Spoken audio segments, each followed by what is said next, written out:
Goodbye, Harvester Ed. Hey, never mind goodbye.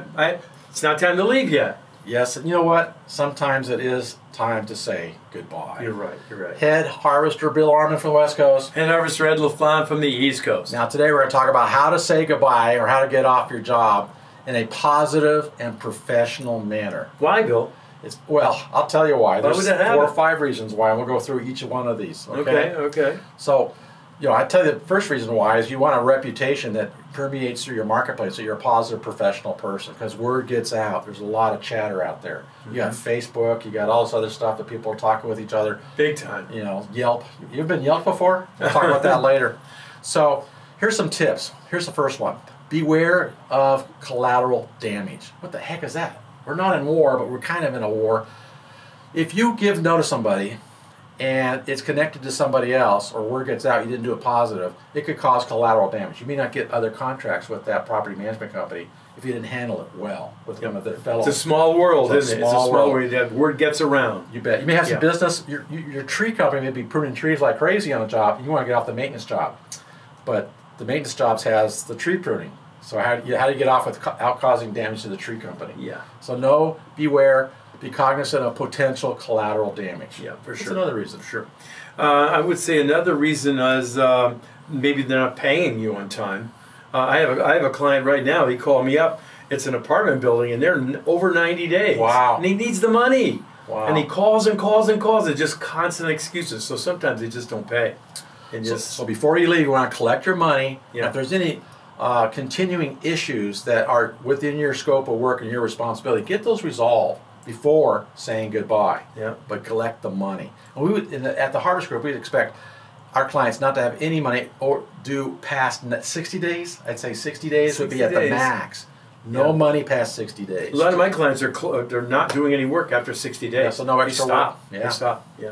Really so have to. The other point here is leave professionally and with adequate notice. Yeah. Unless there's an extreme dire emergency or issue, you don't just walk off a job.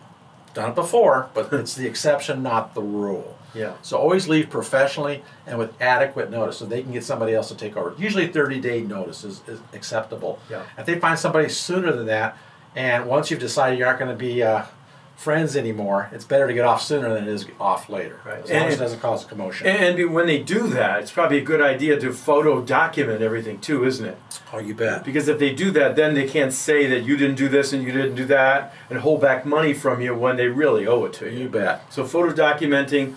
And what do you think? Should you maybe send them a letter? That'd be a good idea too, well, right? yeah. I'd physically like to have them come to a job and walk the job and have you sign it off, have a sign-off sheet. Yeah, if they're willing to do that. I'm perfectly happy with the following exceptions. I expect these to be completed by this certain date. Yeah. Then you follow up with a letter. All items have been satisfactorily completed. Yeah. Unless we hear from you by a certain date, we expect payment in full by this time. Right. So that's a nice way to do it. You bet. Yeah. Now the next one would be, is there a best time to leave? Now this is a little tricky. When's your labor go high? When does it go low? You probably want to leave before a big spike in labor. So that might be before the 100 days of hell. Maybe it's May through July 4th, as I understand. If I count to 100, I can't, somewhere in that area. That's right. On the West Coast, it's usually May, again. Starts the summertime, May, June, July. August, September is really the hottest time out here on the West Coast. So before a big surge in labor would be probably the best timing during the seasonality. As long as that doesn't get your customer too angst up.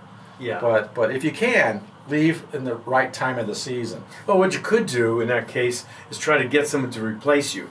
Yeah. Maybe refer some of your friends or maybe some not friends. Some of your friendly competitors or some of your competitors that deserve it. Right, exactly. So if you can, provide a referral for them, I think that'd make the transition a lot easier, right? When it's appropriate. Yeah. So there you have it. There's 4 or 5 tips right there on what to do before you say goodbye and during saying goodbye. Be positive and be professional. Yeah, because you really want to leave professionally so that there's a good feeling about you, even though it didn't work out. And guess what? Sometimes you're asked to leave for different reasons, but if you leave in a positive, professional manner, I've seen them come back and hire you again. Oh, yeah. I've got a big client right now. Yeah. We gave notice to $25,000 a month in Billings. And the regional manager came back and she's rehired us on a couple of those bigger jobs. Yeah, that happened to me too. Yeah, so lead professionally. Yeah. So we're going to leave you right now with these tips. This Head Harvester Bill Arden from the West Coast. And head Harvester Ed LaFlamme from the East Coast.